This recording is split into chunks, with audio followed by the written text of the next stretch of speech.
কথায় আছে আল্লাহ ছাড় দেন কিন্তু ছেড়ে দেন না। হাজার হাজার নারী পুরুষ শিশু হত্যার মূল হোতা ইসরায়েলি প্রধানমন্ত্রী বেনিয়ামিন নেতানিয়াহুকে কি শেষ পর্যন্ত আল্লাহ ধরলেন? কারণ খাদ্যে বিষক্রিয়ায় আক্রান্ত হয়েছেন ইসরায়েলের প্রধানমন্ত্রী বেনিয়ামিন নেতানিয়াহু।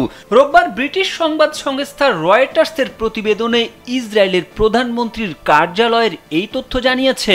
এক বিবৃতিতে তেল আবিব জানায় ৭৫ বছর বয়সী নেতানিয়াহু শনিবার রাতে অসুস্থ বোধ করেন। পরে পরীক্ষা নিরীক্ষায় তার অন্ত্রের প্রদাহ ও পানি শূন্যতা ধরা পড়ে।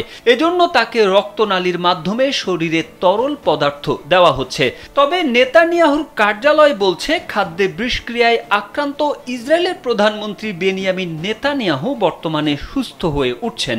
চিকিৎসকদের পরামর্শ অনুযায়ী প্রধানমন্ত্রী আগামী ৩ দিন বাসায় বিশ্রাম নেবেন এবং সেখান থেকেই রাষ্ট্রীয় কার্যক্রম পরিচালনা করবেন।